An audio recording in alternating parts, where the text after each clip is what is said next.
Baltimore resident Ismail Muhammad says he thought life growing up in Egypt was stressful until he moved here to Baltimore, Maryland, an hour from Washington, D.C., saying he sees people with more stress here on a daily basis from joblessness and violence.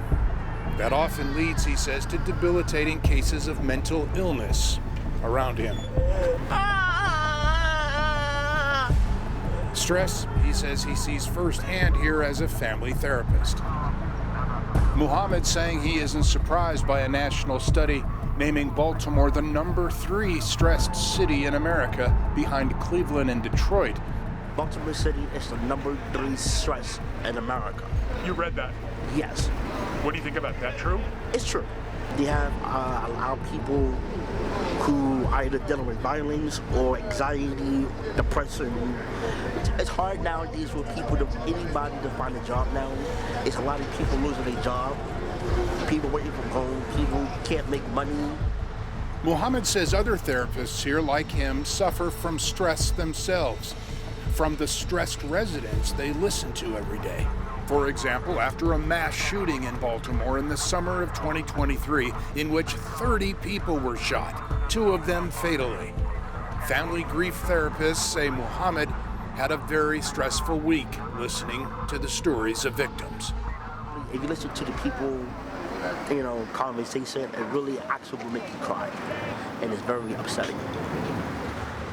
A recent study by the American Psychological Association finds that 83% of Americans feel stressed about inflation, and 75% say they feel stressed out because of violence in their community. Stress, say medical experts, is widely considered one of the primary killers in America today, leading to heart attacks, weakening one's immune system that can lead to other serious illness. And stress is said to be fueling a national mental health crisis, along with increased numbers of suicide attempts, divorces, kids dropping out of school, and an increase in illegal drug use and higher rates of alcoholism.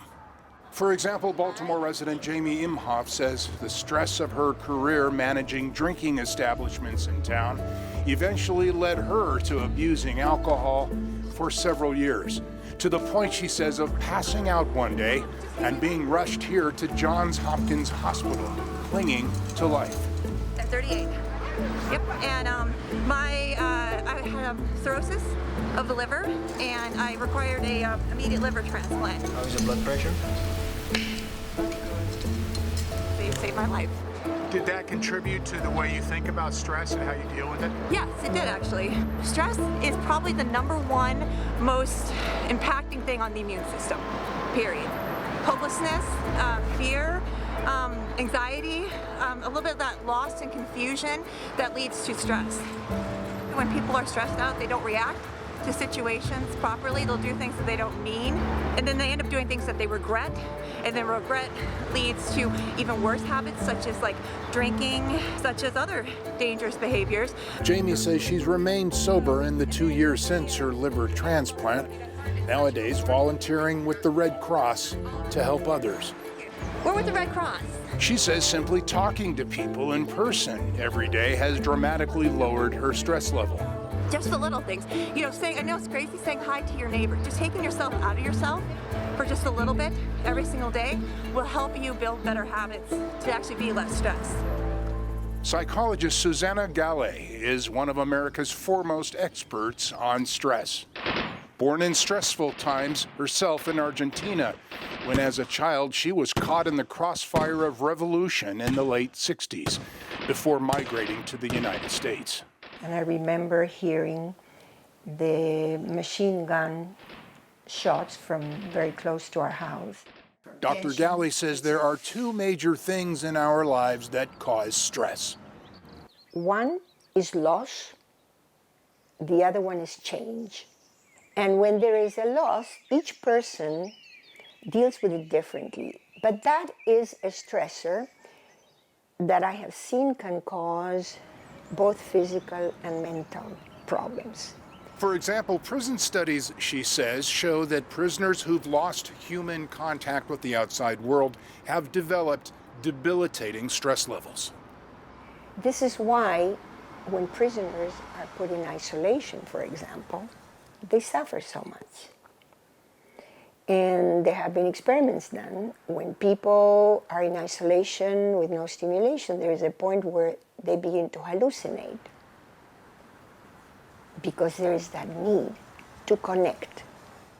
So, human contact, stimulation is extremely important in dealing with stress. People staring at their smartphones all day with very little human contact, she says, has become a major source of stress in today's society. For example, Baltimore resident Tonea Eberhardt, a single mother and nursing student here, agrees that surfing Instagram became so addictive for her that she began having serious trouble focusing, she says, on more important things in life. It's clogging up my brain because I'm just seeing everybody else's lives on my computer screen. So I had to take a step back and just do an Instagram detox. So now I don't even post on Instagram, I don't scroll on Instagram because it's addicting. It's addicting to just sit right there on your phone and just scroll, you know? It's stressful, exactly, it's stressful. Dr. Galley says social media has become a look-at-me world rather than actually accomplishing something, she says, something meaningful they can be proud of as individuals in real life, liking themselves for just being themselves and not depending on the likes of others. When you depend on others to like and dislike you, when you have basically what you're describing as a celebrity culture, that is almost opposite to a culture of accomplishment and realization. This emphasis on likes and dislikes for something that you have set on a virtual medium is not exactly the way of finding out who you are. Be yourself. Everybody else is taken. She says living in the moment or in the present also helps one focus and not drift into stressful thoughts. She suggests meditative breathing sessions may actually mitigate stress as well as anything else. Breathe in, peace and harmony. Breathe out, anger and hostility. The brain thrives on oxygen. This is the least expensive way of maintaining your health. It's important for each person to know that they have a power within to help themselves, whatever the stressor is. Recovering alcoholic Jamie Imhoff says another key to relieving stress in her life was forgiving herself for drinking so much over the years. She says she was able to quit cold turkey with the encouragement of her doctors after her transplant. We need to openly talk about it, get rid of the stigma, say that individuals are worth getting help. You know, it's worth it, it's worth them forgiveness for themselves as well. Dr. Galley says at the end of the day, no matter life's challenges, we can lower our stress levels by finding a few moments each day in a quiet place to block out the noise and distractions in our lives. To appreciate, she says, even the simplest moments in life that give us meaning.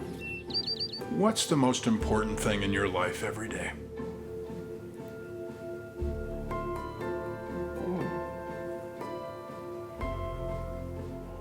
Being alive.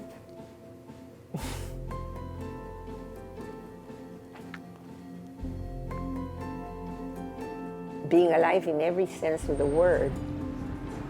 Every moment counts.